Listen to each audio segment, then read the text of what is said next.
নমস্কার, আপনারা শুনছেন সাসপেন্স থ্রিলার প্ল্যাটফর্ম, আপনার গল্পের প্ল্যাটফর্ম। গল্পটি শুরু করবার আগে কিছু কথা বলে নিতে চাই। আপনাদের অনেকেই আছেন যারা আসেন, গল্প শোনেন, কিন্তু এখনো পর্যন্ত আমাদের চ্যানেলটিকে সাবস্ক্রাইব করেননি। আপনাদের এক একটি সাবস্ক্রিপশন আমাদেরকে এগিয়ে নিয়ে যেতে সাহায্য করে। তাই চটপট করুন, আমাদের চ্যানেলটিকে সাবস্ক্রাইব করে পাশে থাকা বেল আইকনটি প্রেস করে দিন, যে কোনো গল্পের নোটিফিকেশন সবার আগে পেয়ে যেতে।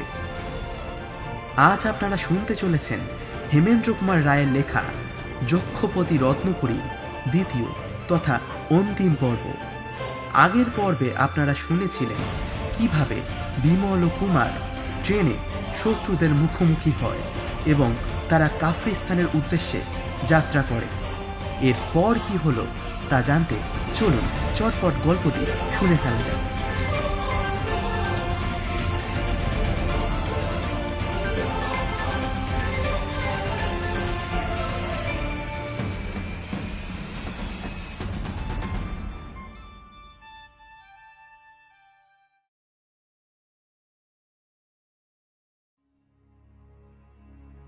বালাকান্দা গিরি সংকটের ভেতর দিয়ে এসে পড়লুম সোয়াট, তারপর ডীর মুল্লুকে, তারপর উঠলুম লোয়ারি গিরি সংকটে, প্রায় 10,000 ফুটের চেয়েও উঁচু, এবং তারপরে পৌঁছলুম চিত্রল রাজ্যে।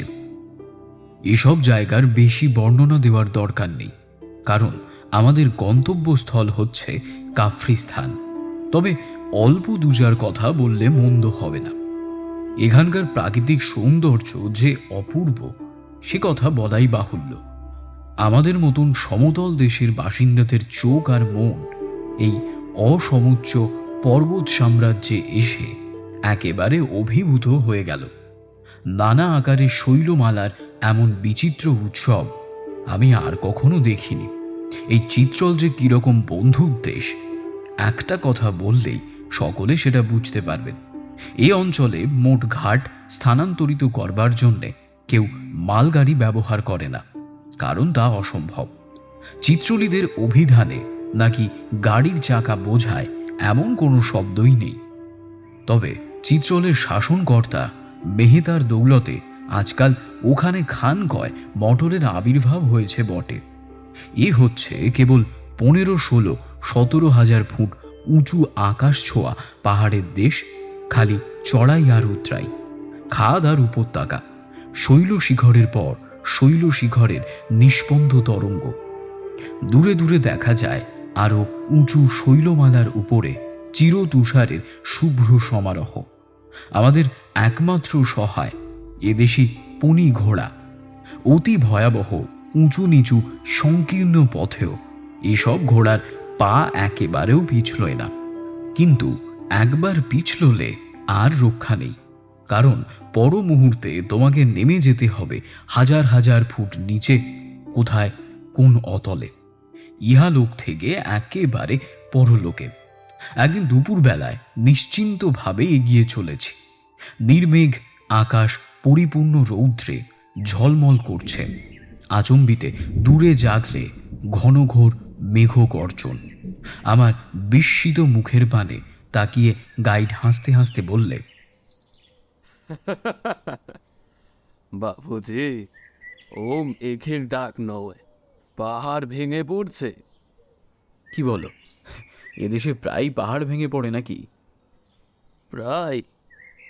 লোকজন হামেশাই মারা পড়ে, সময়ে সময়ে গ্রামকে ধ্বংস করে দিয়ে যায় একেবারে। এই হিংস্র পাহাড়ের দেশে মানুষদের প্রকৃতি রীতিমতো বন্য। আমরা যে সোয়াট ও ডীর দেশ পিছনে ফেলে এসেছি, সেখানকার মুসলমানদের ধর্ম উন্মাদনা ভয়ঙ্কর। বিধর্মীদের হত্যা করা বলতে তারা বোঝে স্বর্গে যাওয়ার রাস্তা সাফ করা। সোয়াট আর ডীর দেশের মধ্যে মারামারি হানাহানি লেগেই আছে। লড়তে মারতে ও মরতে তারা ভালোবাসে। রক্ত মৃত্যু যেন তাদের প্রিয় বন্ধু। একদিন যেতে যেতে দেখি এক জায়গায় দুই দল মারামারি করছে। বন্দুকের গর্জন করছে, বনবন করে লাঠি করছে, আর ঝকমক জ্বলছে তরবারি। দস্তুর মতো যুদ্ধ।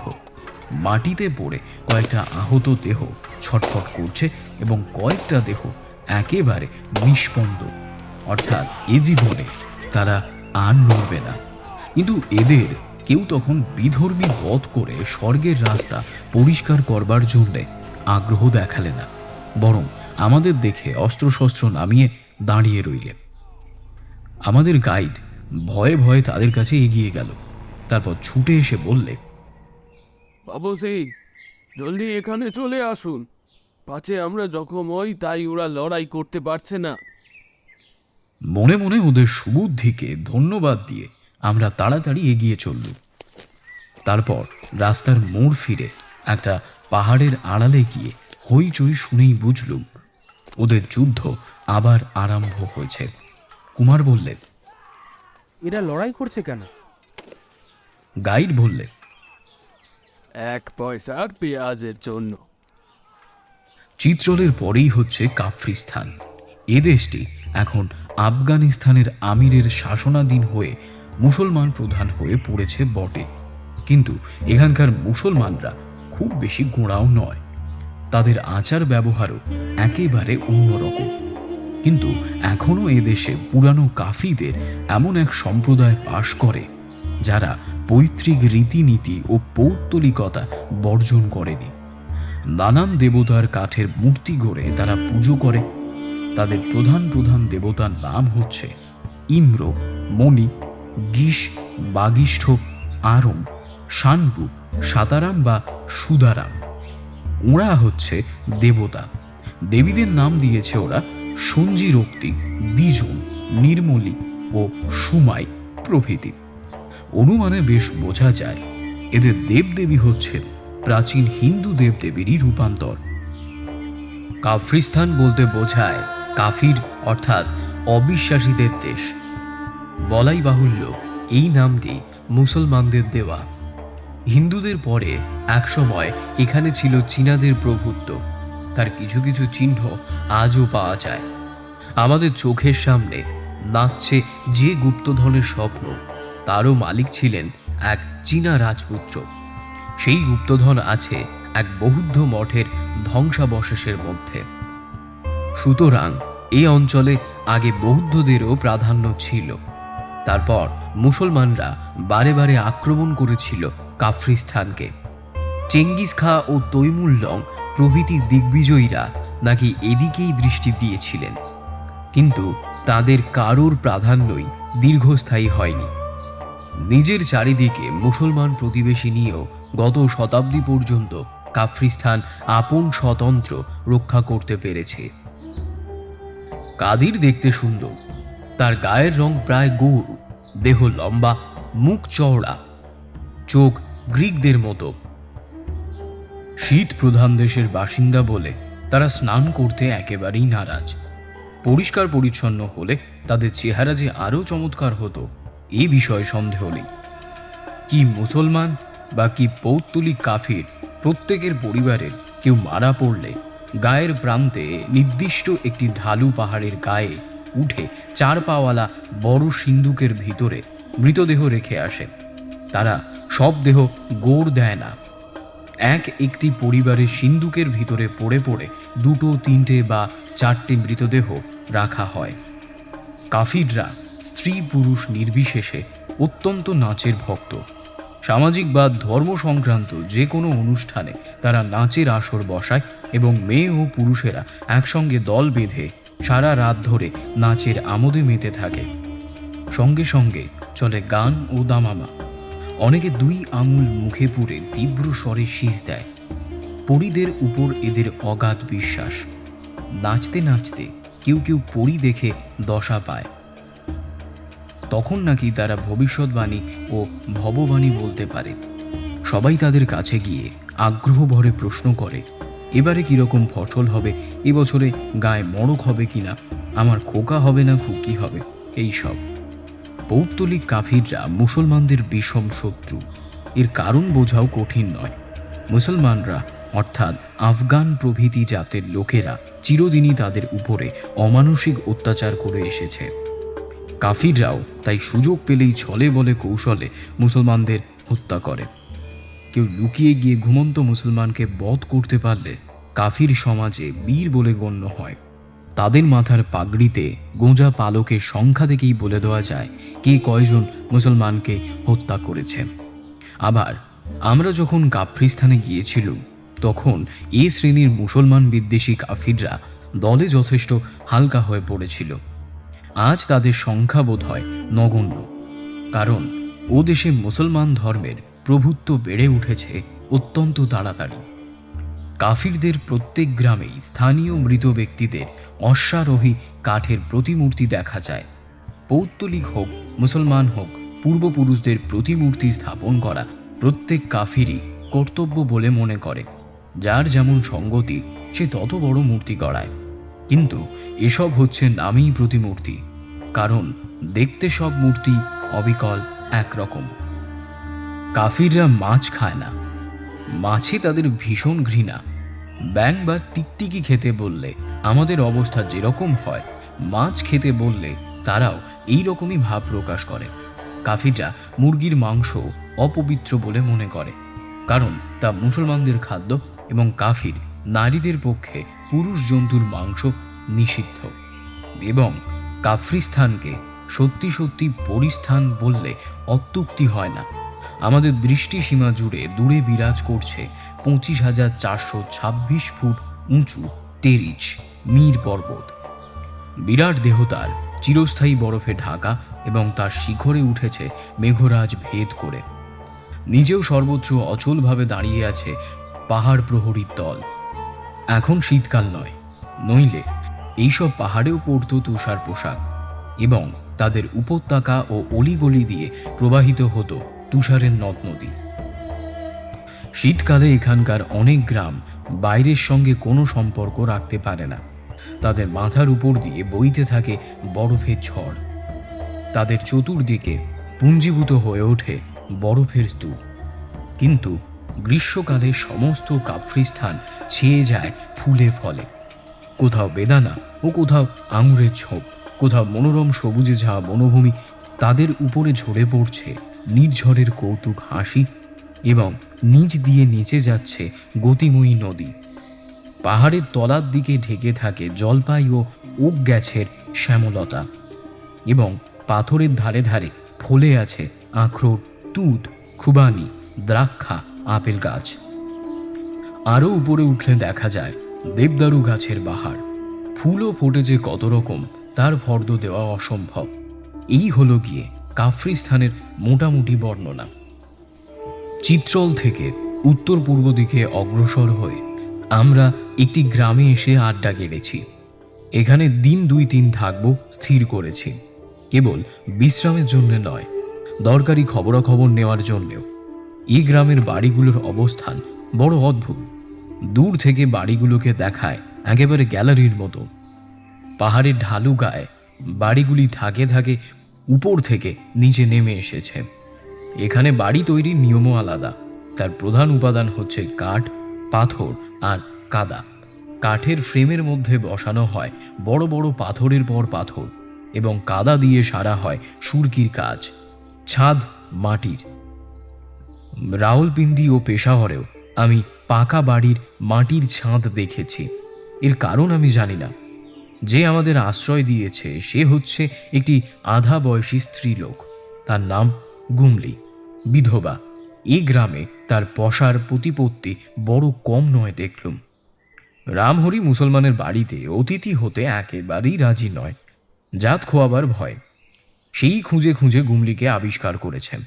গুমলি পুরানো কাফির ধর্ম অর্থাৎ পৌত্তলিকতা ত্যাগ করেনি। গুমলি লোক ভালো, অতিথি সৎকার করতে খুব ভালোবাসেন। আমাদের প্রধান খাদ্য হয়েছে ঘি, জবজবে চাপাটি আর খাসির মাংস। তার উপরে পিঠা ও অন্যান্য খাবারেরও অভাব নেই। কমল জানতে চাইল, আচ্ছা, এখানে মুরগি পাওয়া যায়? গুমলি ঘৃণায় নাক তুলে থুতু ফেলে নিয়ে বলে, থু থু, ছি ছি, মুরগি খায় মুসলমানরা, আমার বাড়িতে মুরগি ঢোকে না। ছিচি, মুরগি গায়ে মুসলমানরা আমাদের বাড়িতে ঢোকে না। সে পুস্ত ভাষায় যা বললে বিনয়বাবু তা বাংলায় তর্জমা করে আমাদের শোনালে। এদেশে তিনি আমাদের দোভাষীর কাজ করছেন। রামহরি পরম শ্রদ্ধাভরে বললে, গুমলি বড় পবিত্র মেয়ে, সে তোমাদের মতো ম্লেচ্ছ নয়। গুমলি বললে, বাবুজিরা, যদি গরুর মাংস খেতে চান আমি খাওয়াতে পারি। রামহরি দুই চোখ ছানা বড়ার মতো করে বললে, কি সর্বনাশ! এরা মুরগি খায় না, কিন্তু গরু খায় নাকি? তবে তো এদের হেসে লেখে আমার জাত গিয়েছে। হে বাবা ভগবান, এ তুমি আমার কি করলে? লুকিয়ে লুকিয়ে জাতটি কেড়ে নিলে। বাবা ভগবানের কাছ থেকে প্রশ্নের কোনো উত্তর বা সান্ত্বনা না পেয়ে রামহরি কাঁদো কাঁদো মুখে ঘর ছেড়ে বেরিয়ে গেল। খানিক পরে সে ফিরে এলো বটে, কিন্তু গুমলির বাড়িতে আর জল গ্রহণ করলে না। কাফিররা 10 জনকে খাওয়াতে ভারী ভালোবাসে। শুনলুম বড় বড় ভোজ দিয়ে অনেকে ফতুর হতেও ভয় পায় না। অতিথি সৎকারের আইনও এখানে বেজায় করা। যে ভোজ দেয় সে যদি ভালো খাবার না খাওয়ায় তাহলে তার আবার নাকি জরিমানাও হয়।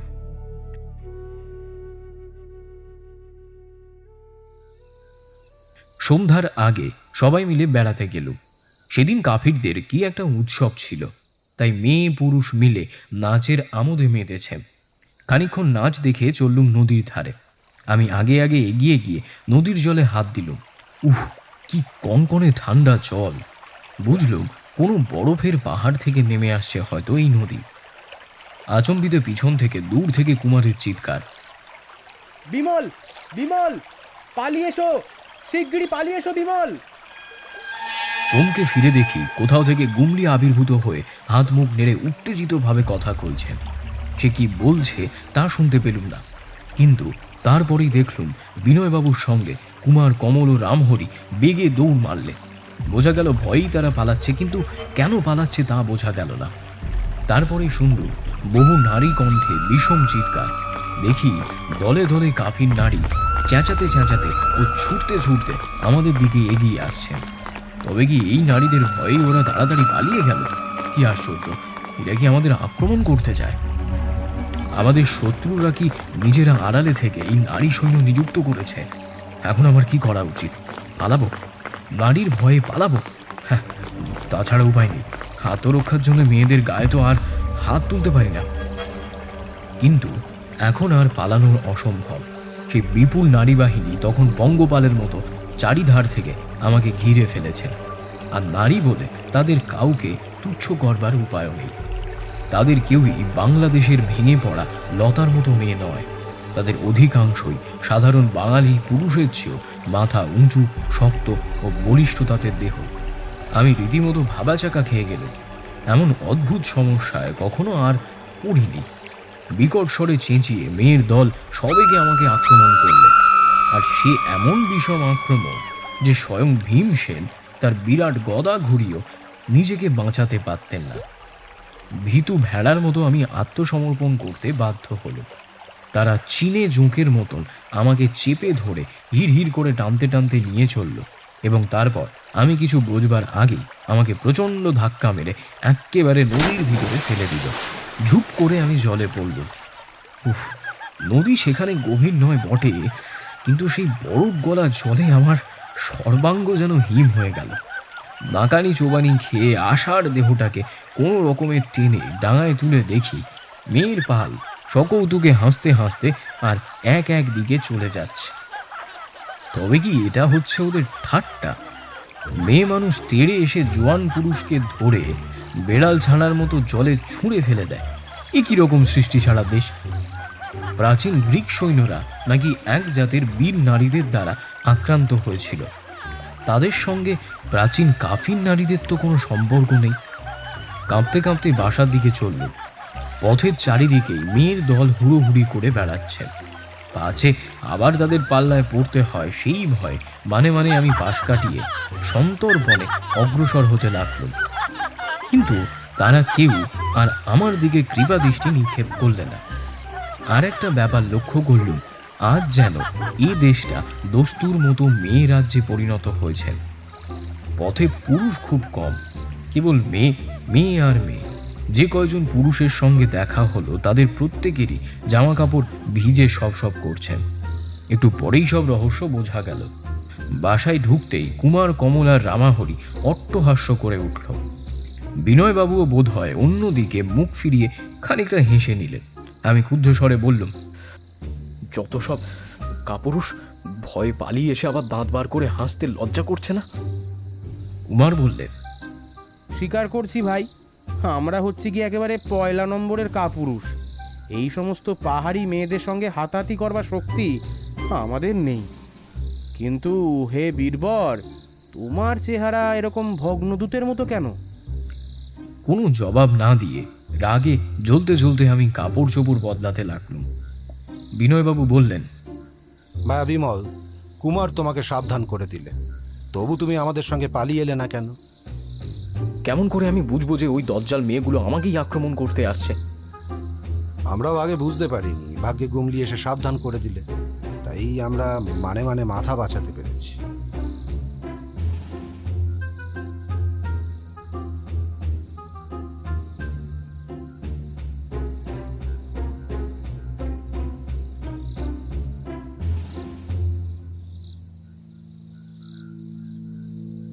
অজানা দেশের নানা বৈচিত্র্যের ও নিত্য নতুন দৃশ্য সমারোহের মধ্যে আমরা ছুঁচিউ ও তার সাঙ্গপাঙ্গদের কথা একেবারেই ভুলেই গেছিলাম।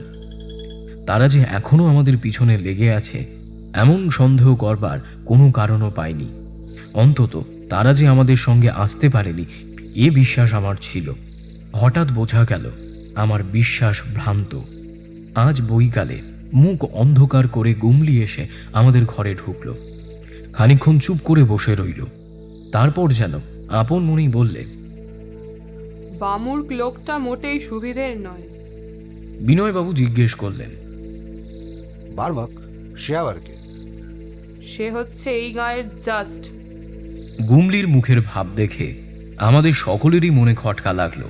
কিন্তু এই অজানা গায়ের অচেনা সর্দার যদি সুবিধার লোক না হয় তাতে আমাদের কি ক্ষতি হবে? বিনয়বাবু জিজ্ঞেস করলেন, লোকটা সুবিধের নয় বলছো কেন? আজ দুপুরবেলায় আমি ভিন গাঁয়ে গিয়েছিলুম। ফেরবার পথে দেখলুম পাহাড়ের একটা ঝোপের ছায়ায় বসে আছে বামুর্ক আর দুটো চিনেম্যান।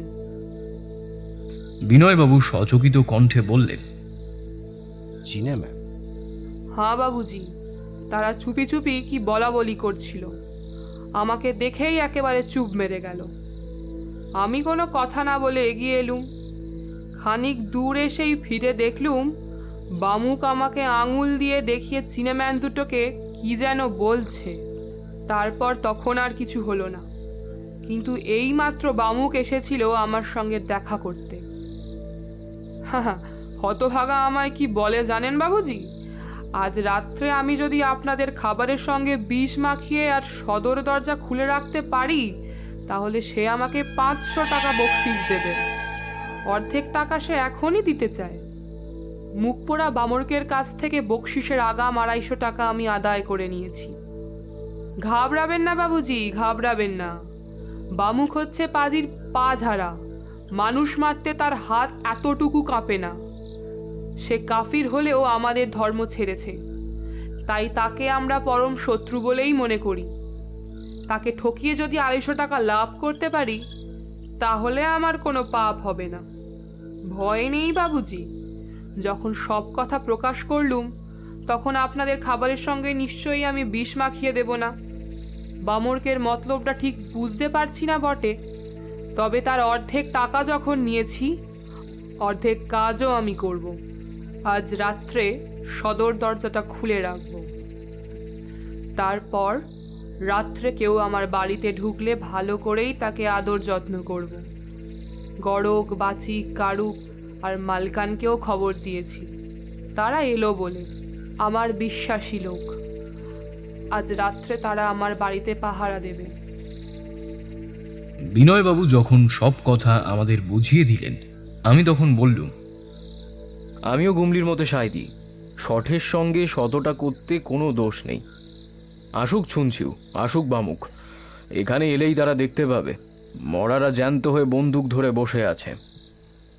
কুমার কৃতজ্ঞ স্বরে বললে, গুমলি ঠাকুরুন, তোমার বাকি 250 টাকাও মারা যাবে না। ও টাকাটাও আমরা নিজেদের পকেট থেকেই তোমাকে দেব, ঠিক আছে? গুমলি একগাল হেসে সেলাম করে বললে, হা বাবুজি মেহেরবান। পাহাড়ের টঙে কাফরিদের ছোট গাঁ নিস্তব্ধ হয়ে পড়ল প্রথম রাত্রেই। রাত যত গভীর হয় স্তব্ধতা ততই থমথমে হয়ে ওঠে। মনে হয় যেন বোবা দুনিয়ায় জেগে আছে কেবল কোটা কয়েক বদরাগী কুকুর। সদর দরজার পাশেই একটা ঘর, তার মধ্যে আলো নিভিয়ে অপেক্ষা করছি আমি, কুমার, বিনয়বাবু, কমল ও রামহরি। বলা বাহুল্য, আমাদের প্রত্যেকেরই হাতে আছে একটা করে রিভলভার। এই সংকীর্ণ স্থানে বন্দুকের সাহায্য দরকার হবে না। গরক, বাচিক, কারুক আর মালকানও এসেছে। তারা সবাই হচ্ছে কাফরিদের পুরাতন ধর্মের লোক। প্রত্যেকেরই দেহ প্রায় 6 ফুট করে লম্বা, সারা গায়ে কঠিন মাংসপেশির খেলা। তারা কথা কয় কম, কিন্তু তাদের ভাবভঙ্গি দেখলেই বেশ বোঝা যায় আমাদের সাহায্য করবার জন্যে তারা সকলেই দৃঢ় প্রতিজ্ঞ। গরক ও বাচিক বাড়ির ছাদের উপরে বসে আছে পাহারা দেওয়ার জন্যে। কারুক আর মালকান অপেক্ষা করছে গাঁয়ের পথে। শত্রুরা দেখা দিলেই তারা আমাদের সাবধান করে দেবে। প্রথমে তারা আমাদের সঙ্গে বাড়ির ভেতরেই থাকতে চেয়েছিল, কিন্তু আমি রাজি হইনি। আমি তাদের বুঝিয়ে দিয়েছি বাড়ির ভেতরে 5টা রিভলভারই যথেষ্ট। তারা যদি যথাসময় শত্রুদের আগমন সংবাদ দিতে পারে তাহলেই আমাদের যথার্থ উপকার করা হবে। রাতের অসাধারণ নীরবতার মাঝে আমাদের হাতঘড়িগুলোর টিক টিক শব্দ যেন রীতিমতো কোলাহল বলে মনে হচ্ছে। বাঘা পর্যন্ত বুঝতে পেরেছেন আমরা কোনো অযাচিত ও অনাহুত অতিথিকে অভ্যর্থনা করবার জন্যে অপেক্ষা করছি। সে আমার কোল ঘেঁষে কান খাড়া করে বসে আছে। আচম্বিতে দূর পথ থেকে ভেসে এলো একটা বিড়ালের ম্যাও ম্যাও চিৎকার। তারপরই ছাদের উপর থেকে সাড়া দিলে আর একটা বিড়াল। এই হলো আমাদের সংকেত ধ্বনি। এর মানে এখনই হবে শত্রুদের আবির্ভাব। আমি তাড়াতাড়ি উঠে পড়লুম। বিনয়বাবু চুপি চুপি বললেন, আমরা কি করব? বিশেষ কিছু না, এখানে সবাই মিলে রিভলভার ছুঁড়ে ঝুলুস্থুলু বাঁধিয়ে দিলে পুলিশ হাঙ্গামাতে জড়িয়ে পড়তে হবে।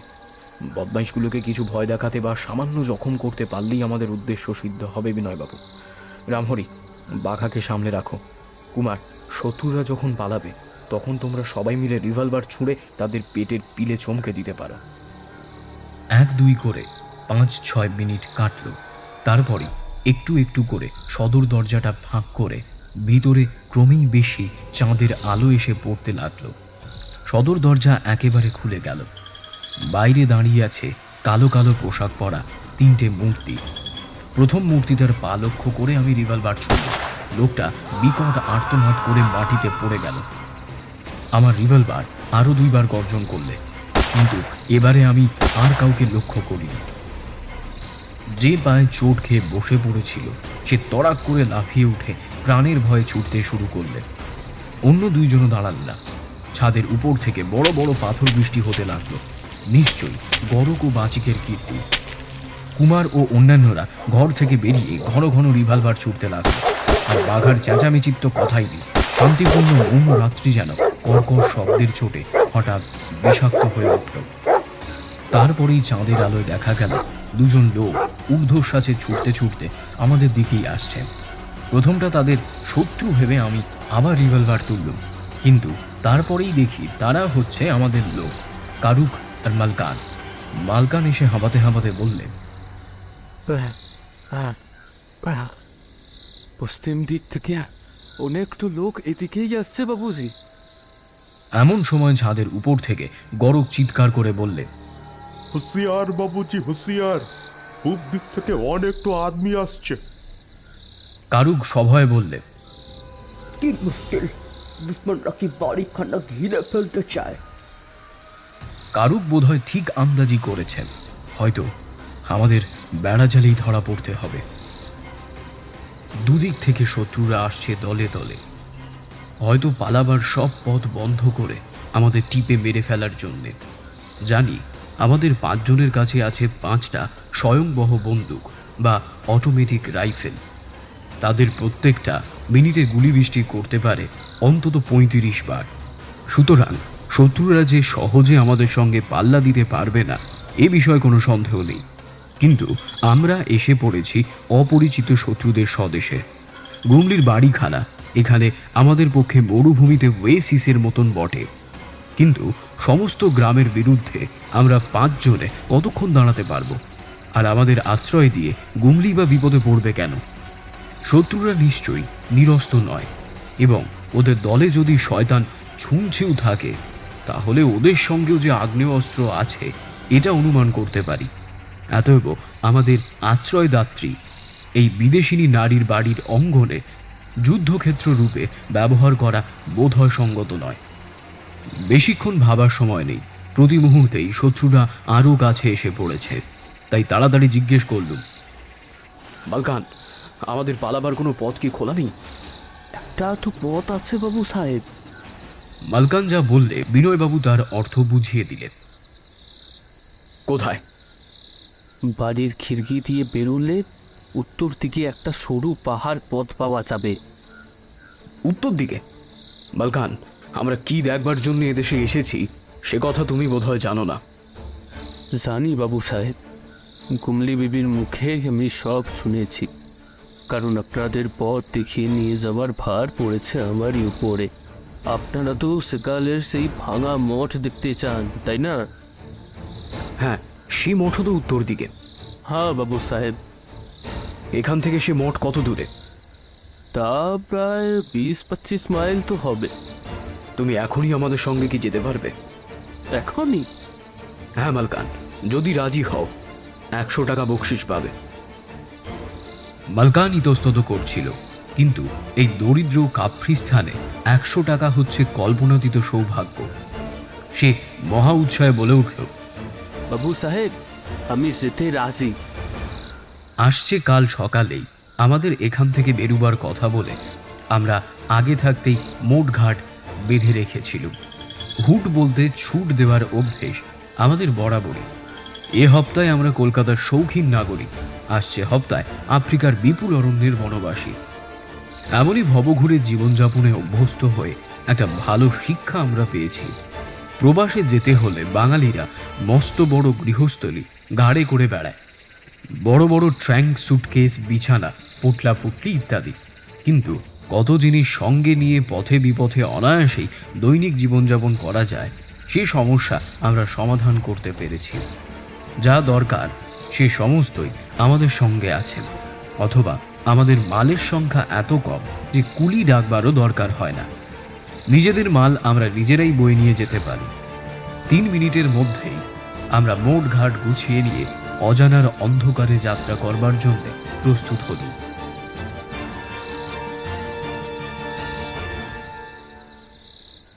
গুমলি এসে ম্লান মুখে বলল, বাবুজি, আমি এখন বুঝতে পারছি বামর্কের কাছ থেকে টাকা নিয়ে ভালো কাজ করিনি। আপনারা আমার অতিথি, কিন্তু আপনাদের শত্রুকে আমন্ত্রণ করে আনলুম আমি। এ দুঃখ আমার কখনোই যাবে না। না গুমলি বিবি, মিথ্যে অনুতাপ তুমি করো না।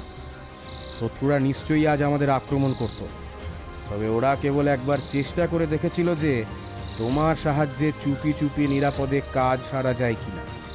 আর সময় নেই, সেলাম। সেলাম বাবুজি, সেলাম। একটা সেকেলে ভাঙা মঠে বেড়াতে যাওয়ার জন্য এত বিপদ মাথায় নিয়েছেন কেন সে কথা আমি জানি না বটে, কিন্তু সর্বদাই মনে রাখবেন বাবুজি, গুমলির দৃষ্টি রইল আপনাদেরই ওপরে।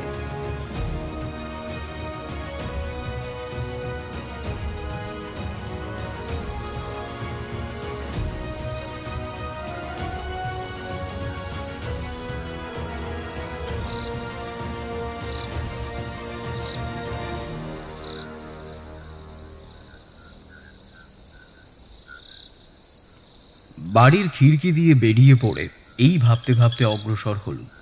গুমলির শেষ কথাগুলোর অর্থ কি? চাঁদ তখনও অস্ত যায়নি বটে, কিন্তু একটা উঁচু পাহাড়ের পেছনে নেমে গিয়েছে। চারিদিকে রাত্রির বুকের উপরে দুলছে ঘন ছায়ার রহস্যময় জবনিকা। শত্রুরা এখন আর চোরের মতন আসছিল না। পাহাড়ে পথের উপরে বহু পাদুকার কঠিন ধ্বনি শুনে নিশিথিনী তার মৌনব্রত ভঙ্গ করে যেন সচমকে জেগে উঠল।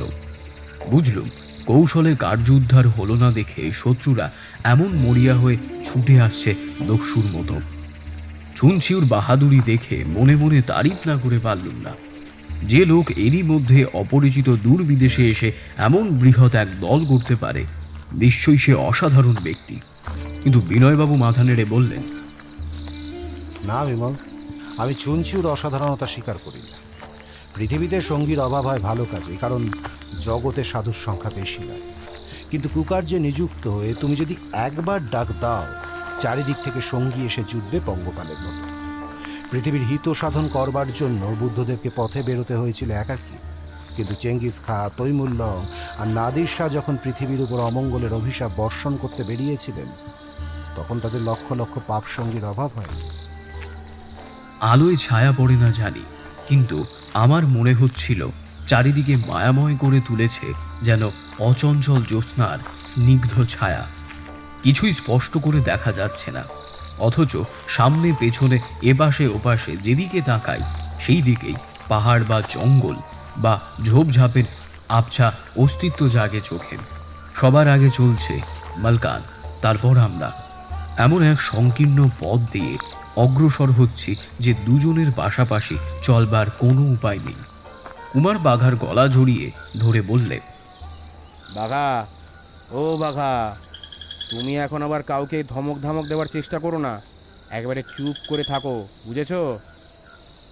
বাঘা নিশ্চয়ই বুঝলে আমরা নিজেদের মনুষ্যত্বের গর্বে কুকুর প্রভৃতি গৃহপালিত জীবকে পশু বলে তুচ্ছতাচ্ছিল্য করি, কিন্তু পরীক্ষা করলেই দেখা যায় মানুষের সংসারে যেসব জীব বা পশু পালিত হয় তাদের অনেকেই আমাদের মুখের ভাষা বা মনের ভাব বুঝতে পারে।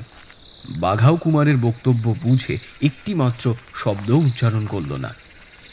মিনিট 5-7 পরে শত্রুদের পায়ের শব্দ আর শোনা গেল না, কিন্তু আরও মিনিট কয়েক পরে বহু কণ্ঠের এক উচ্চ কোলাহল জেগে উঠে রাতের নীরবতা ভেদ করে ছড়িয়ে পড়ল দিকে দিকে। মালকান বললে, বাবু সাহেব, ওরা এতক্ষণে বুঝতে পেরেছে যে শিকার হাত ছাড়া হয়েছে। যদিও ওরা জানে না আমরা কোন দিকে গিয়েছি, তবু সাবধানের তো মার নেই, তাই তাড়াতাড়ি এগিয়ে চলুন। আমরা দৌড়তে আরম্ভ করলুম সেই পাহাড়ে। পথ কোথাও বনের অন্ধকারে, কোথাও চাঁদের আলো মেখে, কোথাও উঁচু দিকে ওঠে ও কোথাও নিচুর দিকে নেমে এঁকে বেঁকে সামনে চলে গিয়েছে। মাঝে মাঝে দেখি দুপাশে গভীর খাদ। সেখানে এবড়ো খেবড়ো পথে ছুটতে গিয়ে একবার যদি হোঁচট খাই, তাহলে এ জীবনে আর শালকা মঠ, কুবের মূর্তি ও গুপ্ত গুহার গুপ্তধন নিয়ে মাথা ঘামাবার কোনো দরকার হবে না। এতক্ষণে পথটা চওড়া হয়ে এলো। এখন 4-5 জন লোক অনায়াসেই পাশাপাশি চলতে পারে। চাঁদের আলো আর পাহাড়ের আড়ালে নেই, সুতরাং পথ চলবার কষ্ট আর হঠাৎ বিপদে পড়বার ভয় থেকে অব্যাহতি পেয়ে হাঁপ ছেড়ে বাঁচলুম। মালকান একবার পিছন দিকে মুখ ফিরিয়ে থমকে দাঁড়িয়ে পড়ল, তারপর অভিভূত স্বরে বললে, দেখুন বাবু সাহেব, ওই দেখুন। পিছন ফিরে দেখলুম অনেক দূরে, প্রায় 5000 ফুট নিচে এক জায়গায় দাউ দাউ করে আগুন জ্বলছে এবং আরক্ত অগ্নির ক্রুদ্ধ শিখায় শূন্যের অনেকখানি লাল হয়ে উঠেছে। কুমার বললেন, ওখানে ওরকম আগুন জ্বলবার কারণ কি? মালকান বললেন, আমি বেশ বুঝতে পারছি, আগুনে পড়ছে কুমলি বিবির বাড়ি। শয়তানরা আমাদের ধরতে না পেরিয়ে রেগে পাগল হয়ে শেষটা কুমলি বিবির বাড়ি আগুন জ্বালিয়ে দিয়েছে। রামহরি দরদ ভরা গলায় বললেন, আহারে, আমাদের আশ্রয় দিয়েই গুমলি আজ পথে বসল। মালকান মাথা নেড়ে বললেন, একখানা বাড়ি পুড়ে গেলেই গুমলি বিবি পথে বসবে না? তার কেবল টাকাই নেই, যেসব কাফের এখনো বাপ পিতামহের ধর্ম ছাড়েনি তাদের কাছে গুমলি বিবির মান মর্যাদাও যথেষ্ট। তার জন্য তারা প্রাণ দিতেও নারাজ নয়। হ্যাঁ, তারা যখন খবর পাবে তখন বিধর্মী বারমুখকে প্রাণ নিয়ে দেশ ছেড়ে পালাতে হবে। কিন্তু বাবু সাহেব, আমার কি ভাবনা হচ্ছে জানেন? আজ কুমলি বিবিকে হাতে পেয়ে দুশ্মনরা যদি তার উপর অত্যাচার করে, তাহলে কে তাদের বাধা দেবে? মালকানের কথা শুনতে শুনতে নিচে আর একদিকে আমার দৃষ্টি আকৃষ্ট হলো। সেখানটায় চাঁদের আলো নেই, অন্ধকারের মধ্যে নাচছে কতকগুলো ছোট ছোট চলন্ত আলোক শিখা। মালকান দেখতে পেল, আস্তে স্বরে বললে, বাবু সাহেব, বাবু সাহেব, শত্রুরা আমাদের ধরতে আসছে। বাঘা পর্যন্ত বুঝতে পারলে। চাপা গলায় গড় গড় করে গজরাতে লাগলো। আমি বললুম, এগিয়ে চলো, এগিয়ে চলো, যতক্ষণ পারি এগিয়ে তো চলি, তারপর দরকার হলে যুদ্ধ করতেও আমার আপত্তি নেই। কুমার বললে, শুনছিও এখনো আমাদের ভালো করে চিনতে পারিনি। ভেবেছে দলে ভারী হয়ে আমাদের ওপরে সে টেক্কা মারবে। কমল বললে, দেখা যাক শুনছি কত বড় গুলিখোর, আমাদের ওই অটোমেটিক রাইফেলের কটা গুলি সে হজম করতে পারে। বিনয়বাবু রুষ্ট কণ্ঠে বললে, থামো ছোকরা থামো, অত আর বাক্য বন্দুক ছুটতে হবে না। কথায় কথায় যুদ্ধ অমনি করলেই হলো না।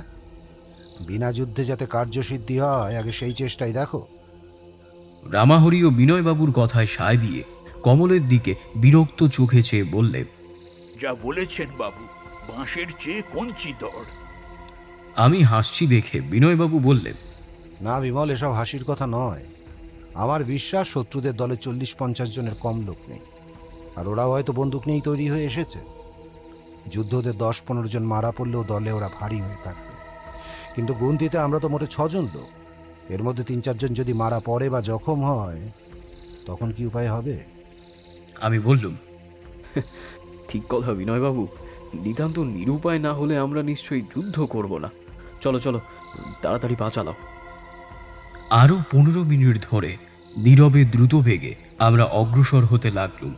কিন্তু শত্রুরা এগিয়ে আসছিল আমাদেরও চেয়ে বেশি বেগে। কারণ খানিকক্ষণ পরেই ওদের চিৎকার শুনতে পেলুম। চলতে চলতে কেটে গেল আরো মিনিট 10-12। পথ সেখানে সিধে নেমে গিয়েছে। মুখ ফিরিয়ে দেখলুম মশালের আলোগুলো আমাদের কাছ থেকে বড় জোর সিকি মাইল তফাতে। আমি দাঁড়িয়ে পড়ে বললুম, বিনয়বাবু, আর এগুবার চেষ্টা করা নিরাপদ নয়, তাহলে প্রস্তুত হওয়ার সময় পাবো না। বিনয়বাবু হতাশভাবে বললেন, হ্যাঁ, বোঝা যাচ্ছে যুদ্ধ আমাদের করতেই হবে। হ্যাঁ, করতেই হবে। কুমার, তোমরা প্রত্যেকেই ব্যাগগুলো সামনের দিকে রেখে মাটির ওপরে শুয়ে পড়ো। ওরা যদি বন্দুক ছোড়ে তাহলে ব্যাগগুলো সামনে থাকলে আত্মরক্ষার খানিকটা সুবিধা হবে। মালকান বললে, বাবু সাহেব, আমাদের বাম পাশেই পাহাড়ের গায়ে একটা বড় গুহা রয়েছে। আমরা এর মধ্যে আশ্রয় নিলে কি ভালো হয় না? এ গুহার ভিতর দিয়ে কি অন্যদিকে বেরোবার পথ আছে মালকান? না বাবু সাহেব। তাহলে ওই গুহা হবে আমাদের পক্ষে ইঁদুর কলের মতন। ওর মধ্যে বন্দী হতে চাই না। ঠিক সেই সময় নিচের দিকে 4-5টা বন্দুকের আওয়াজ হলো। সঙ্গে সঙ্গে আমরাও মাটির উপরে শটান শুয়ে পড়ে নিজের বন্দুক বাগিয়ে ধরলুম। আচম্বিতে আর একটা ভয়াবহ গম্ভীর ধ্বনি জেগে উঠে সেই পর্বত রাজ্যকে শব্দময় করে তুললে। সেই ধ্বনি অপূর্ব, বিস্ময়কর, বজ্রাধিক ভীষণ। শুনলে হৃদয় স্তম্ভিত হয়ে যায়। এদেশে এসে এরকম ধ্বনি আগেও শুনেছি। এ হচ্ছে পাহাড়ে ধস পড়ার শব্দ। এই এক কাফরিস্তানে এক সাধারণ বিশেষত্ব। কিন্তু আমাদের এত কাছে এমন শব্দ বিভীষিকা আর কোনোদিনও জাগ্রত হয়নি। দলবদ্ধ বজ্র যেন গড়গড় করে ভৈরব নাদে ধেয়ে আসছে আমাদের মাথার উপর দিক থেকে। মালকান এক লাফে দাঁড়িয়ে উঠে উদ্ভ্রান্তের মতো চিৎকার করে বললেন, বাবু সাহেব, পাহাড় ধসে পড়ে নেমে আসছে এই পথ দিয়েই। সেই কল্পনাতীত গতিশীল শব্দ বিভীষিকার তলায় থেকে মনে হলো সৃষ্টির শেষ মুহূর্ত উপস্থিত এবং দুর্দান্ত প্রলয় উৎকট আনন্দে নেমে আসছে আমাদের মাথার উপরে। প্রাণের আশা একেবারেই ছেড়ে দিয়েছি। হঠাৎ মালকান প্রাণপণে চিৎকার করে প্রচণ্ড এক লাফ পেরে আমাদের বাঁ পাশের গুহাটার ভিতরে গিয়ে পড়ল। চোখের পলক পড়তে না পড়তেই আমরাও প্রায় একই সঙ্গে সেই গুহার ভিতরে গিয়ে উপস্থিত হলাম, এমনকি বাঘা পর্যন্ত। আত্মরক্ষার চেষ্টা এমনই স্বাভাবিক যে মানুষ আর পশু চরম বিপদের সময় ব্যবহার করে ঠিক একই রকম। ভিতরে গিয়ে দাঁড়াতে না দাঁড়াতেই গুহার মুখ অন্ধকার হয়ে গেল এবং পথের উপর দিয়ে চলে যেতে লাগলো যেন কান ফাটালো, প্রাণ দমানো মহাশব্দের অদ্ভুত এক ঝটিকা ও প্রকাণ্ড প্রকাণ্ড পাথরের স্তূপ। চারিদিকে নুড়ির পর নুড়ি ছড়াতে ছড়াতে একটি নুড়ি এসে লাগলো কমলের কাঁধের উপরে। সে আর্তনাদ করে বসে পড়ল। মিনিট 2 ধরে গুরুভার পাথরের স্তূপগুলো ঠিক জীবন্ত ও হিংস্র প্রাণীর মতন গড়াতে গড়াতে ও লাফাতে লাফাতে নিচের দিকে নামতে লাগলো। সেই 2 মিনিট যেন 2 ঘন্টার চেয়েও বেশি। গুহার ভিতরটা কেঁপে কেঁপে উঠছে যেন ভূমিকম্পে। গুহার ছাদটাও যেন হুড়মুড় করে ভেঙে পড়তে চায়। ভয়ানক মৃত্যুর বন্যা যখন গুহা মুখে ছেড়ে নিচের দিকে নেমে গেল, তখনও আমরা স্তম্ভিতের মতন নির্বাক হয়ে দাঁড়িয়েছিল। সর্বপ্রথম কথা বললেন বিনয়বাবু। হাঁপাতে হাঁপাতে বললেন, বিমল, নিচের দিক থেকে বিষম এক হাহাকার শুনতে পেয়েছো? আমি বললুম, পেয়েছি। যে মৃত্যুকে আমরা ফাঁকি দিলুম, শত্রুরা বোধহয় তাকে এড়াতে পারিনি। অনেক লোকের কান্না শুনছি, বোধহয় তারা সদল বলে মারা পড়েছে। কমল আত্মস্বরে বললে, বিমলদা, নুড়ি লেগে বোধহয় আমার এই কাঁধের হাতটা না ভেঙে বা সরে গেছে। আমি ডান হাতটা নাড়তে পারছি না। বিনয়বাবু তাড়াতাড়ি কমলের কাছে গিয়ে তার সেবা শুশ্রূষায় নিযুক্ত হলেন। কুমার ব্যাকুল স্বরে বলে উঠলে, সর্বনাশ! ধুত, আমার বন্দুকটা যে বাইরে ফেলে এসেছি। আমারও বন্দুক বাইরে পড়ে আছে। প্রাণ রক্ষার জন্যে ব্যস্ত হয়ে বন্দুকের কথা ভাববার সময়ই পাইনি। বিনয়বাবু আর কমল বন্দুকহীন, বন্দুক নিয়ে ভিতরে ঢুকতে পেরেছে কেবল রামহরি। ছুটে গুহার বাইরে গেল, সেখানেও বন্দুকগুলোর কোনো চিহ্ন নেই। ছুটন্ত পাহাড়ের বিষম ধাক্কায় ঝাঁটার মুখে তুচ্ছ ধুলোর মতো বন্দুকগুলো যে কোথায় গিয়ে পড়েছে তা কেউ জানে না। পাথরের চাপে হয়তো সেগুলো ভেঙে গুঁড়ো হয়ে গিয়ে থাকতে পারে। কুমার বললেন, শত্রুদের অবস্থাও যদি বন্দুকগুলোর মতন হয়ে থাকে, তাহলে আমাদের ভাবনার আর কারণ নেই। রামহরির একটা বন্দুক আর আমাদের 4টে রিভলভারই যথেষ্ট। পাহাড়ের গা দিয়ে যে ঢালু পথ বেয়ে আমরা উপরে উঠেছি তার দিকে তাকিয়ে দেখলুম, যতদূর নজর চলে কেবল দেখা যায় পাথর পথের উপরে ছড়ানো রয়েছে নুড়ি আর নুড়ির রাশি। বড় বড় পাথরগুলো গড়াতে গড়াতে নিচের দিকে নেমে হারিয়ে গিয়েছে দৃষ্টির অন্তরালে। শত্রুরাও অদৃশ্য। হয়তো তাদের দেহগুলো এখন পাহাড়ের পদতলে পড়ে আছে নির্জীব ও রক্তাক্ত মাংসপিণ্ডের মতো। আশ্বস্ত হলাম বটে, কিন্তু দুঃখিতও হলুম যথেষ্ট। এতগুলো মানুষের এমন শোচনীয় পরিণাম। তখন রঙিন উষার রহস্যময় আলো সেই শৈলরাজ্যকে করে তুলেছে নতুন এক স্বপ্নালোকের মতো। ভোরের পাখিদের সভায় জাগল ঘুম ভাঙানি গান এবং পলাতক অন্ধকারের পরিত্যক্ত আসর জুড়ে বিরাজ করছে স্নিগ্ধ সবুজ লতাপাতা বনস্পতি। রামহরি বললেন, খোকাবাবু, আমাদের মোট ঘাটগুলো রসাতলে গিয়েছে। আমি বললুম, তাহলে উপায়? শত্রু নিপাতের পর বন্দুকের দরকার নেই বটে, কিন্তু রসদ না থাকলে পেট চলবে কেমন করে? ভয় নেই বাবু সাহেব, আমাদের আর বেশি দূর যেতে হবে না। এই পাহাড়ের নিচেই আছে একটা নদী। তারপর নদী পার হয়ে ঘণ্টাখানেক পথ চললেই আমরা সেই মঠে গিয়ে হাজির হব। নদীটা কত বড় মালকান? চওড়া খুব বেশি নয় বটে, কিন্তু জল খুব গভীর। তবে আপনাদের ভাবনা নেই, নদীর ওপরে একটা কাঠের সাঁকো আছে। বেশ, তাহলে আবার যাত্রা করা যাক। এই বলে আমি অগ্রসর হলুম। সঙ্গীরাও আমার পেছন পেছনে চলল। পিছন থেকে মাঝে মাঝে কমলের বলে আর্তনাদ কানে আসতে লাগলো। বোধহয় তার আঘাতটা হয়েছে গুরুতর। মিনিট 25 পরেই আমরা পাহাড়ের তলায় গিয়ে দাঁড়ালাম। সামনেই প্রভাত সূর্য জ্বলন্ত সুদীর্ঘ এক বাঁকা তরোয়ালের মতন একটি বেগবতী নদী বয়ে যাচ্ছে কলনাদে উচ্ছ্বসিত হয়ে। চওড়ায় সেই 60-70 ফুটের বেশি হবে না, কিন্তু তার স্রোতের টান এমন বিষম যে দেখলেই মনে হয় যেন জল টকবক করে ফুটছে। কুমার শুধলে, মালকান, তুমি যে সাঁকোর কথা বললে সেটা কোথায়? মালকান মাথা চুলকোতে চুলকোতে বললেন, এই মা, সাঁকোটা তো এইখানেই ছিল। আরে এখানেই যখন ছিল তখন গেল কোথায়? সাঁকোর তো আর হাত পা নেই যে মর্নিং ওয়াক করতে বেরোবে। আমি 1 বছর এদিকে আসিনি, গেল বর্ষায় জলের তোরে সাঁকোটা নিশ্চয়ই ভেসে গিয়েছে। এদেশে এমন ব্যাপারটা হামেশাই হয়। তাহলে কি করব? এই নদীটা তো দেখছি 2 পাহাড়ের মাঝখানকার ঢালু জমি দিয়ে নিচের দিকে নেমে গিয়েছে। সাঁতার কেটে এর প্রখর স্রোত এড়িয়ে ওপারে যাওয়া খুব একটা সোজা নয় কিন্তু। ও সোজাই হোক আর কঠিনই হোক, আমার পক্ষে সাঁতার কাটা অসম্ভব। আমি ডান হাত নাড়তেই পারবো না। কুমার কি যেন বলতে যাচ্ছিল, কিন্তু হঠাৎ পিছন থেকে ইংরাজি ভাষায় কর্কশ্বরে কে যেন বললে, এক্ষুনি সবাই মাথার উপরেই হাত তোলো। চমকে ফিরে দেখি ঠিক আমাদের পেছনে দাঁড়িয়ে আছে ছুনছিউ, আরও 2 জন চীনেম্যান এবং 4 জন কাফরি। ছুনছিউ ও তার চীনে সঙ্গীদের হাতে বন্দুক। ছুনছিউ আবার শাঁসিয়ে বললেন, এখনো হাত তুললে না?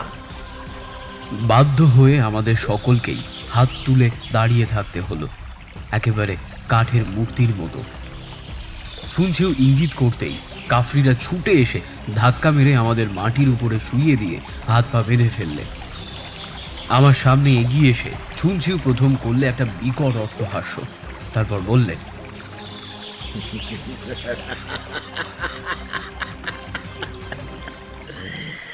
বাবু বাবু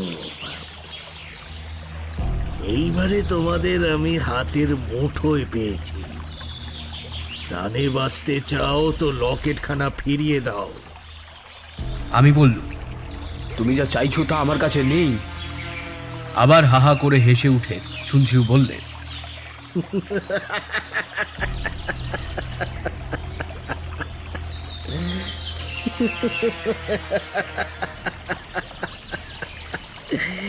নেই?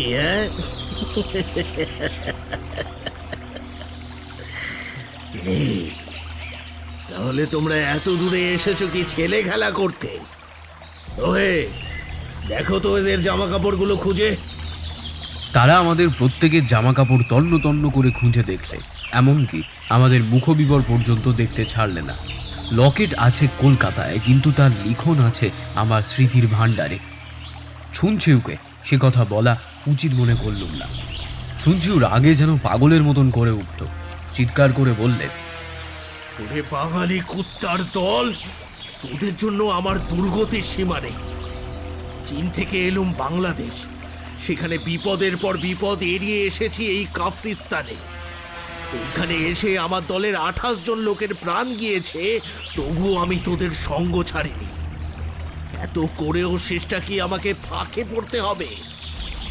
হ্যাঁ বন্ধু, তুমি ঠিক আন্দাজ করেছো। এখন দেশের ছেলে, তুমি দেশেই ফিরে যাও। তাই নাকি? আমাকে যদি ফিরে যেতে হয় তাহলে তোদেরকেও এই পৃথিবীতে রেখে আমি যাব না। বেশ, তাহলে আমাদের খুন করো, মরতে হবে সকলকেই। মরতে আমরা ভয় পাই না। আচ্ছা, দেখাই যা। ওরে, তোরা এই লোকগুলোকে একসঙ্গেই বেঁধে ফেল, তারপর ওদের ওই নদীতেই ভাসিয়ে দে। চল। প্রতিবাদ করলুম না, কারণ এই উন্মত্ত শয়তানদের কাছে প্রতিবাদ বা দয়া প্রার্থনা করে কোনো লাভ নেই। তারা আমার ও কুমারের উপরে রাখল বিনয়বাবু ও কমলের দেহ, এবং তার উপরে শোয়ালে মালকান ও রামাহরিকে। তারপর লোকে যেমন করে চেলা কাঠে বোঝা বাঁধে সেইভাবে দড়ি দিয়ে আমাদের সকলকে একসঙ্গে বেঁধে ফেললে। আমাদের হাত পা আগেই বাঁধা ছিল, এটা হলো বাঁধনের উপর বাঁধন। ভেবেছিলুম মালকান তো আমাদের মতন বিপদের পাঠশালায় শিক্ষা গ্রহণ করেনি, প্রাণের ভয়ে কাবু হয়ে সে হয়তো কান্নাকাটি জুড়ে দেবে, কিন্তু এখন দেখছি তার 6.5 ফুট উঁচু দেহটি সবটাই হচ্ছে দুর্জয় সাহসে পরিপূর্ণ।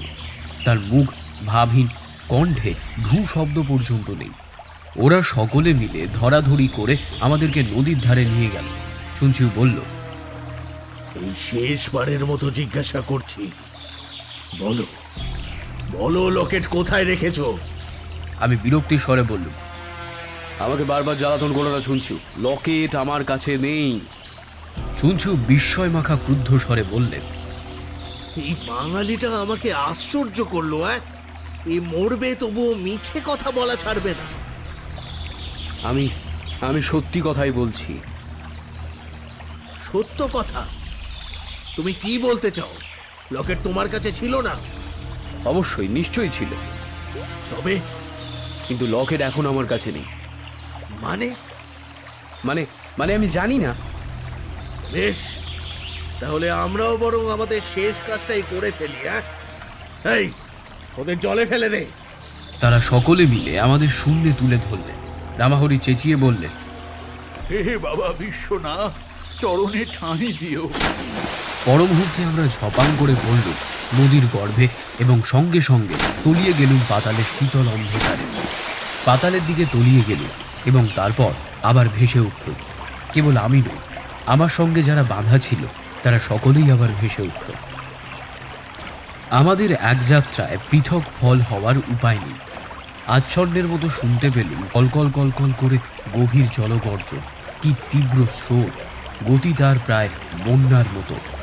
জল টলমল করে হেলছে দুলছে, পুঞ্জ পুঞ্জ ফ্যানার ফুল ফুটিয়ে উপরে উঠছে, নিচে নামছে, ঘূর্ণিপাকে ঘুরছে ফিরছে এবং শত সহস্র বল্লমের ফলকের মতো চকচকিয়ে ছুটে যাচ্ছে হুহু হুহু করে। সেই নিম্নমুখী গিরি নদীর গতি অত্যন্ত দ্রুত বলে আমরা তৎক্ষণাৎ আবার ডুবে গেলুম না। টানের মুখে ভেসে চললুম খানিকটা দূর। এজন্যই বিস্মিত হলাম না। অত বেগবতী নদী যে পাথরকে খানিক দূর ভাসিয়ে নিয়ে যেতে পারে এ কথা সকলেই জানে।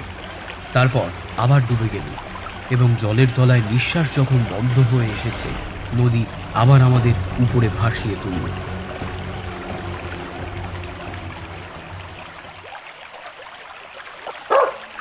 এবার ভেসে উঠেই দেখি ঠিক আমাদের পাশেই সাঁতার কাটছে বাঘা। এতক্ষণ ঘটনার ঘাত প্রতিঘাতে তার কথা ভুলে গিয়েছিল। তুচ্ছ কুকুর ভেবে শত্রুরা হয়তো তাকে কিছু বলেনি, নয় সে নিরাপদ ব্যবধানে সরে দাঁড়িয়ে নিজের আত্মরক্ষা করেছে। এখন প্রভু ভক্ত বাঘা এসেছে আমাদের মৃত্যুযাত্রার সাক্ষী হতে এবং আমাদেরই সঙ্গে মরতে। যে কয় মুহূর্ত ভেসে থাকি এর মধ্যেই সুন্দরী পৃথিবীকে ভালো করে শেষবার দেখে নিই।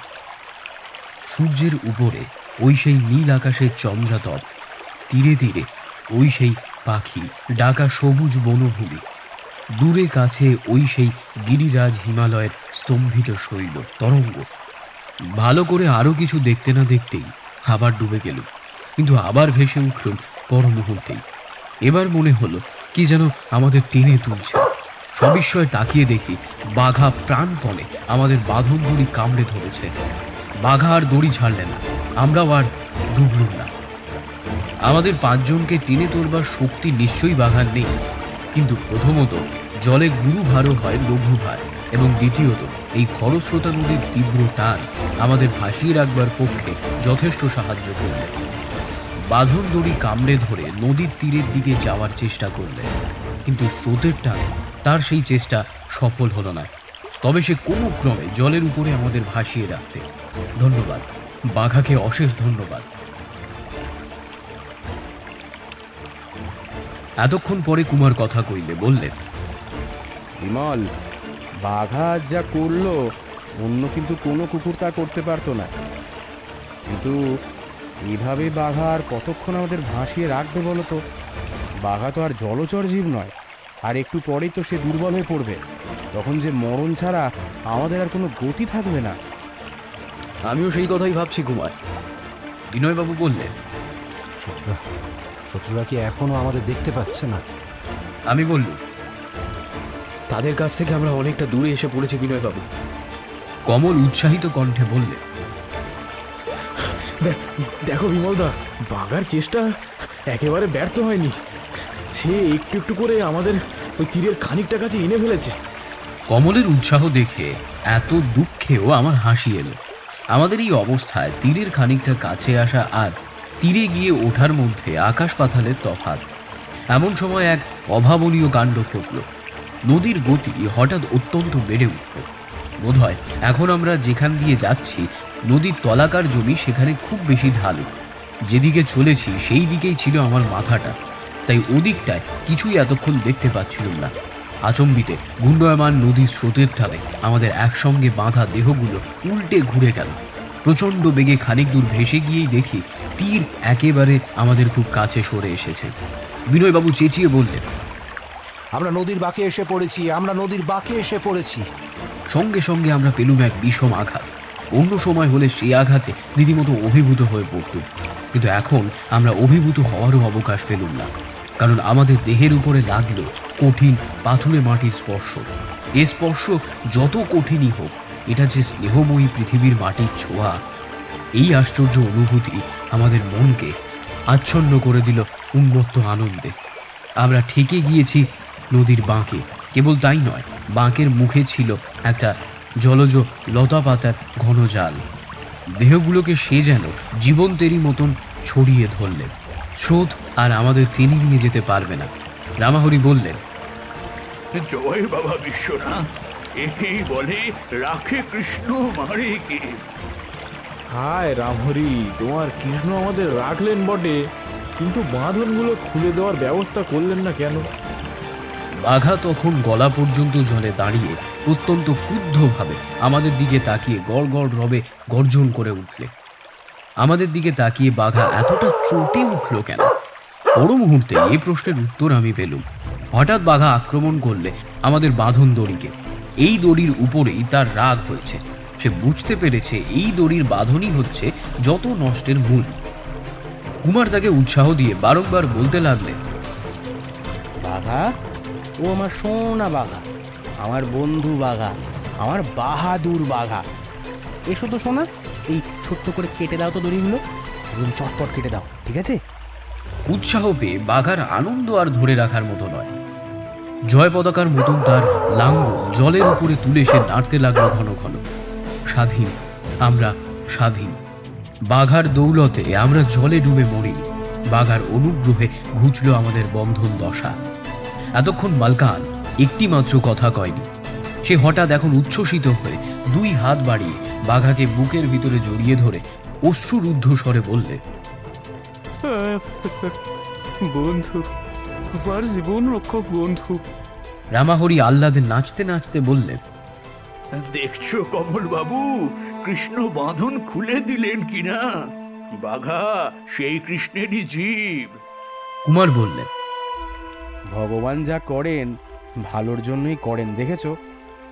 বিমল, ছুনছিউ চেয়েছিল আমাদের পাতালে পাঠাতে, কিন্তু আমরা এসে উঠেছি একেবারে নদীর এপারে। আর কিন্তু সাঁকর দরকার হলো না। আমি বললুম, মালকান, আমরা শালকা মঠের কাছে এসে পড়েছি নয় কি? হ্যাঁ হ্যাঁ বাবু সাহেব, খুব কাছেই আছে। তাহলে আর দেরি নয়, ছুনছিউ নদীর ওপারে সদল বলে সদর্পে বিচরণ করুক। ইতিমধ্যে আমরা করব কার্যোদ্ধার। ইতিহাস বিখ্যাত কপিস পাহাড়ের উপত্যকা। এসে দাঁড়িয়েছি আমাদের পথের শেষে। ধ্বংসস্তূপের পথ ধ্বংসস্তূপ। প্রাচীন মঠের অধিকাংশই বিলুপ্ত হয়েছে। এমন একখানা ভাঙাচোরা ঘরও নেই যার ভেতরে মাথা গোঁজা যায়। সম্রাট কনিষ্ক এখানে যেসব স্থাপত্য ও ভাস্কর্য কীর্তি স্থাপন করে গিয়েছিলেন, আজ তার কোনো সৌন্দর্য উপভোগ করবার উপায় নেই। অতীতের ঐশ্বর্য অতীতের আড়ালেই গা ঢাকা দিয়েছেন। মাঠের ধ্বংসাবশেষের ভেতরে অনেক খোঁজাখুঁজি করল, কিন্তু অষ্টদন্ত তিন পদ কুবের মূর্তির কোনো সন্ধানই পাওয়া গেল না। বিনয়বাবু মাথা নাড়তে নাড়তে বললেন, আমি তো আগেই কথা বলেছিলাম, দ্বিতীয় শতাব্দীর কনিষ্ক আর বিংশ শতাব্দীর আমরা, এর মধ্যে কত যুগ যুগান্তর চলে গিয়েছে, কত দস্যু কত লোভী এখানে এসেছে। গুপ্তধনের এক কণাও আর পাওয়া যাবে না। আমার মন মুষড়ে পড়ল।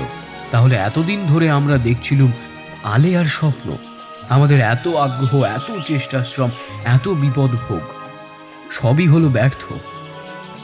বাবু সাহেব, এখান থেকে আর প্রায় 1 মাইল দূরে আর একটা ছোট্ট ধ্বংসস্তূপ আছে। তার ভিতরে একটা ভাঙা মূর্তিও দেখেছিলুম বলে মনে হচ্ছে। কিছুমাত্র উৎসাহিত না হয়ে বললুম, যখন এত দূরে এসে পড়েইছি তখন সেখানে না হয় যাচ্ছি, কিন্তু আর কোনো আশা আছে বলে মনে হয় না। কুমার ও কমল প্রভৃতি একেবারে গুম মেরে গেল। বালকানের পিছনে পিছনে আবার আমরা এগিয়ে চললুম বটে, কিন্তু সে যেন নিতান্ত জীবনমৃতের মতো। মিনিট 15 পরে আমরা উপত্যকার শেষ প্রান্তে একটা জঙ্গল ভরা জায়গায় এসে দাঁড়ালুম। সেখানেও প্রায় 80 ফুট জায়গা জুড়ে একটা ধ্বংসস্তূপ পাওয়া গেল। পরীক্ষা করে বুঝলুম একসময় সেখানে একটা মাঝারি আকারের মন্দির ছিল। এখন কোথাও পড়ে আছে রাশিকৃত পাথর, কোথাও বা খোদাই করা থামের টুকরো, এবং কোথাও বা ভাঙাচোরা মূর্তির অঙ্গ প্রত্যঙ্গ। চারিদিক তন্ন তন্ন করে খুঁজলুম। ধুকধুকির উপরের লেখাটা বারবার স্মরণ করতে লাগলুম।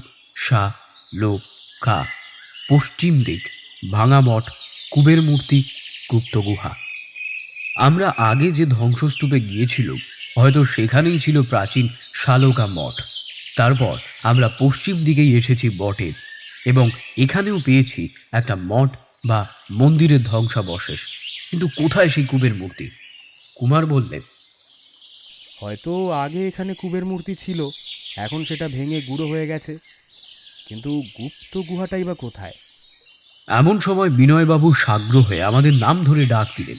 তিনি তখন এক জায়গায় হাঁটু গেড়ে বসে কি যেন পরীক্ষা করছিলেন। বিনয়বাবুর কাছে গিয়ে দেখলুম সেখানে কোমর পর্যন্ত ভাঙা একটা মূর্তি রয়েছে। দেখলেই বোঝা যায় অটুট অবস্থায় তার উচ্চতা ছিল অন্তত 12 ফুট। মূর্তির একখানা পা ভাঙা, তার তলায় রয়েছে একটা হাতখানেক উঁচু লম্বাটে বেদি।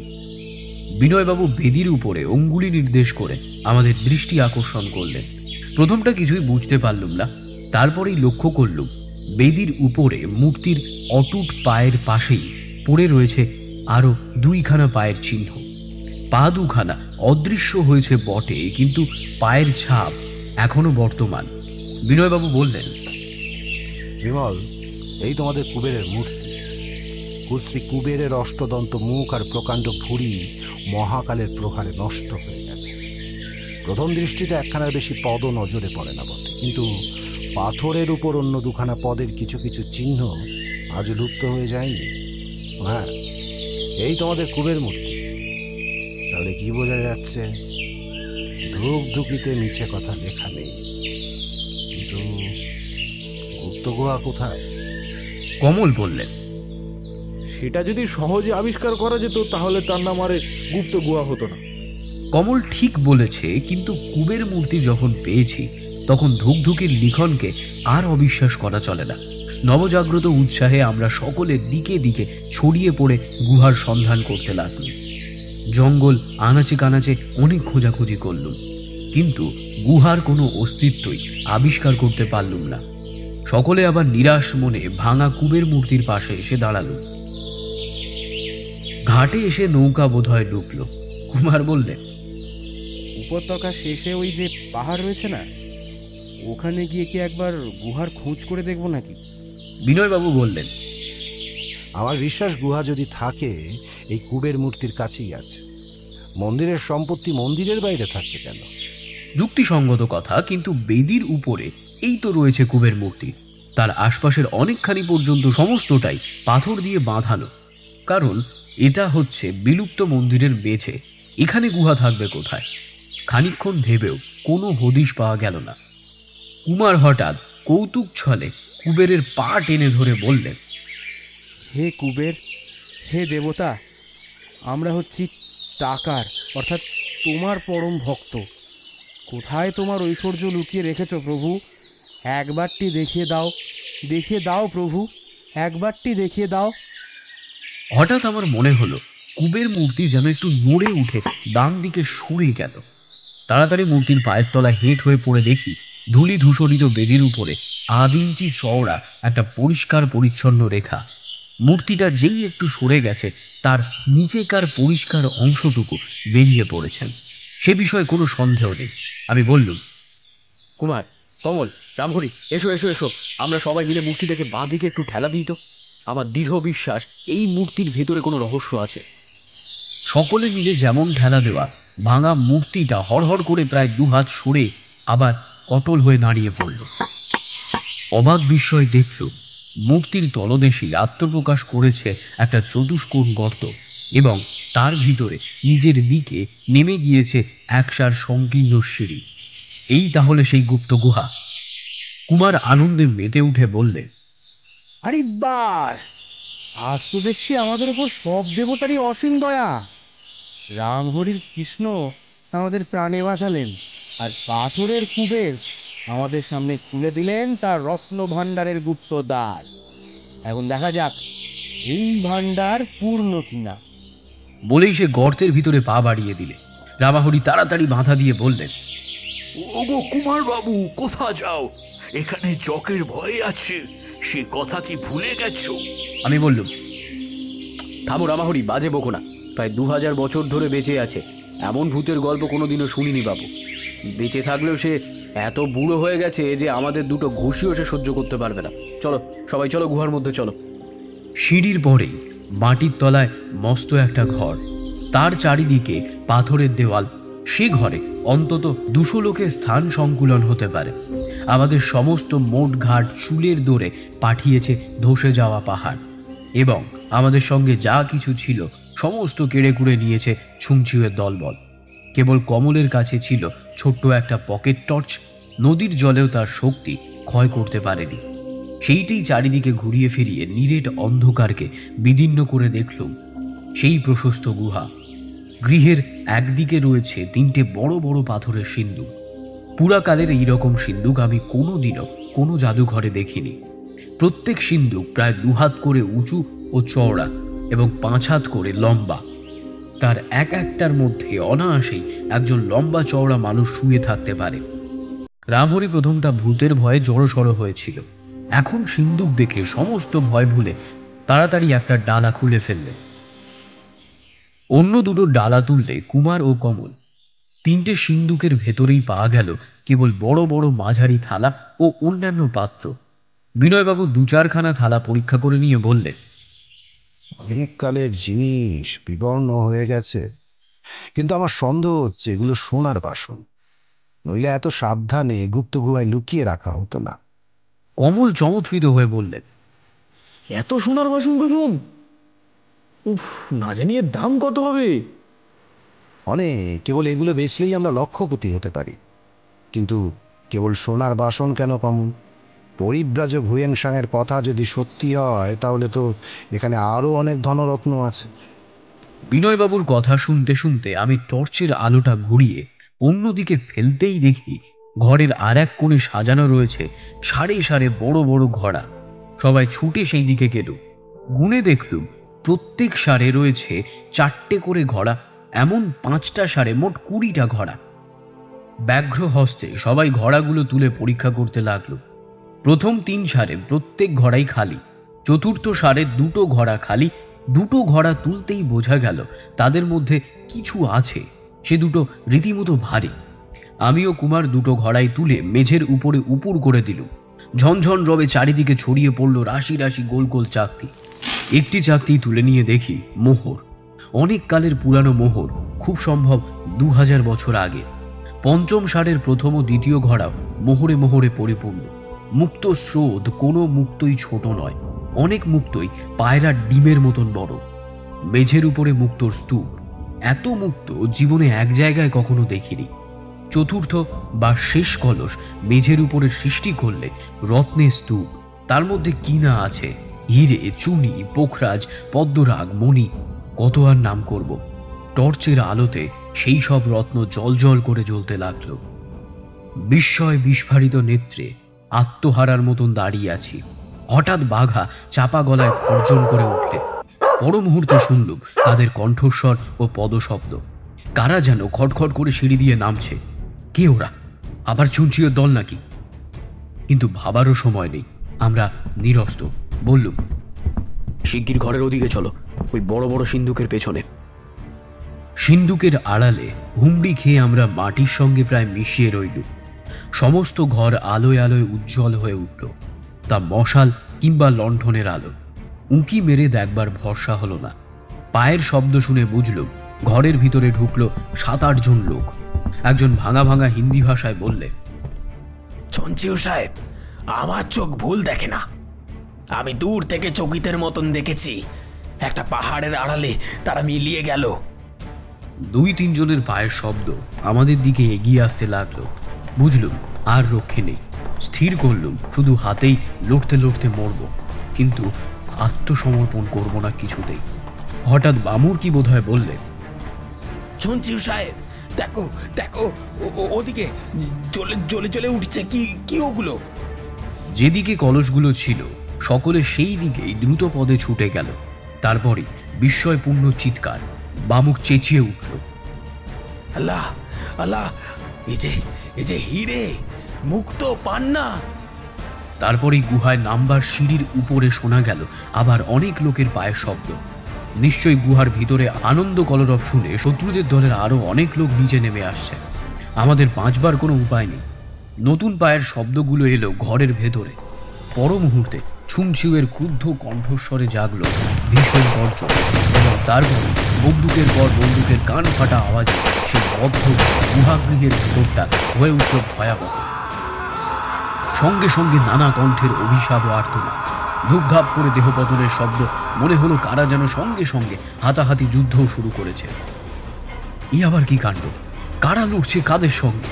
গুপ্তধনের লোভে শত্রুরা কি নিজেদের মধ্যেই মারামারি হানাহানি লাগিয়ে দিয়েছে? দেখবার জন্য মনের ভিতরে জাগলো ভীষণ কৌতূহল, কিন্তু মুখ বাড়াতে গিয়ে যদি শেষটা ধরা পড়ে যায় সেই ভয় দমন করল সমস্ত কৌতূহল। মিনিট 5 ধরে চলল এমনই হুলস্থুল কাণ্ড। তারপর বন্দুকের চিৎকার থামল। কেবল একাধিক কণ্ঠের আর্তনাদে সারা ঘরটা ধ্বনিত প্রতিধ্বনিত হতে লাগলো। কাফরি ভাষায় কে একজন বললে, কই বাবুরা তো এখানে নেই, মালকানও নেই। সিন্দুকের পিছন থেকে এক লাফে দাঁড়িয়ে উঠে মালকান আনন্দ বিহব্বল স্বরে বললেন, বাসিক, কারুক, গোরাক, তোমরা? আরে আরে, এই যে মালকান, বাবুরা কোথায়? মালকান আমাদের ডেকে বললেন, বাবু সাহেব, বাবু সাহেব, বাবু সাহেব, আর ভয় তো নেই, আমাদের বন্ধুরা এসে গেছে। সবিস্ময়ে উঠে দাঁড়িয়ে বাচিকদের মশালের আলোকে এমন এক ভীষণ রক্তরাঙার দৃশ্য দেখলুম যে আমাদের কারোর মুখ দিয়ে কোনো কথাই বেরোল না। সিঁড়ির দিকে ভিড় করে দাঁড়িয়ে রয়েছে বাচিক, কারুক ও গরক, এবং তাদের আরও 20-22 জন সঙ্গী। অনেকেরই হাতে রয়েছে বন্দুক। ঘরের মেঝের উপরে এখানে ওখানে পড়ে রয়েছে অনেকগুলো মানুষের মৃতদেহ। তাদের কেউ একেবারে নিষ্পন্দ, এবং কেউ বা করছে মৃত্যু যন্ত্রণায় ছটফট। ভূপতিত দেহের সংখ্যা 11, তার মধ্যে ছুমছিউ দলের লোক ছিল 7 জন। সমস্ত দেহের চারিপাশ দিয়ে বইছে যেন রক্তের নদী। সে রক্ত বিভীষিকা দেখে শিউরে উঠে কমল 2 হাতে চোখ ঢেকে অবশ হয়ে আবার বসে পড়লে। আমি জিজ্ঞেস করলুম, বাচিক, তোমরা কি করে এলে এখানে? বাচিক সেরাম করে বললেন, গুমলি বিবির হুকুমে বাবু সাহেব। তার মানে? গুমলি বিবি হুকুম দিয়েছে যেমন করে হোক শয়তানদের হাত থেকে বাবু সাহেবদের উদ্ধার করবার জন্যে। আপনারা কোন পথে কোথায় গেলেন জানতাম, তাই প্রস্তুত হয়ে দলবল নিয়ে এই দিকে ছুটে এসছি। তখন আমার মনে পড়ল আমরা বিদায় যখন নিই, গুমলি আমাদের বলেছিল, আপনারা আমার অতিথি, কিন্তু আপনাদের শত্রুকে আমন্ত্রণ করে আনলুম আমি। কিন্তু সর্বদাই মনে রাখবেন বাবুজি, গুমলির দৃষ্টি রইল আপনাদেরই ওপরে। গুমলি নিজের কথা রেখেছে, নইলে আমাদের মৃতদেহগুলো সকলের অজান্তে এই অন্ধকার গুপ্ত গুহার মধ্যেই মাংসহীন কঙ্কালে পরিণত হতো। গুমলির উদ্দেশ্যে করলুম মনে মনে নমস্কার। মহিয়সী নারী। পায়ে পায়ে এগিয়ে দেখি রত্নস্তূপের উপরে এলিয়ে পড়ে রয়েছে দুরাত্মা ছুমছিউয়ের রক্তাক্ত মৃতদেহ। তার 2 দিকে ছড়িয়ে পড়া 2 হাতের এক মুঠোর ভিতরে মুক্ত রাশি, আর আরেক হাতের মুঠোর মধ্যে রয়েছে হিরে, চুনি, পান্না। তার 2 চক্ষু ও মুখবিবর খোলা, স্থির দৃষ্টিতে আমার দিকে তাকিয়ে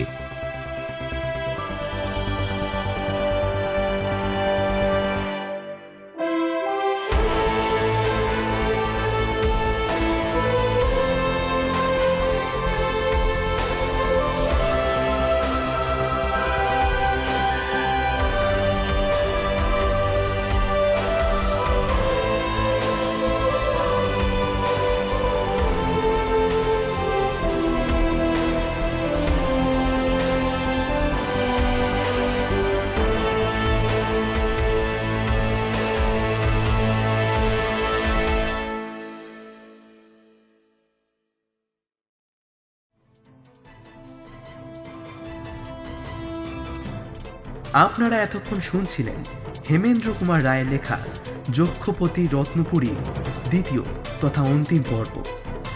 গল্পটি আপনাদের কেমন লাগলো তা আমাদেরকে কমেন্ট সেকশনে জানাতে ভুলবেন না। খুব শীঘ্রই আমরা হাজির হব এরকম আর একটি রোমাঞ্চকর গল্প নিয়ে। তাই শুনতে থাকুন সাসপেন্স থ্রিলার প্ল্যাটফর্ম, আপনার গল্পের প্ল্যাটফর্ম।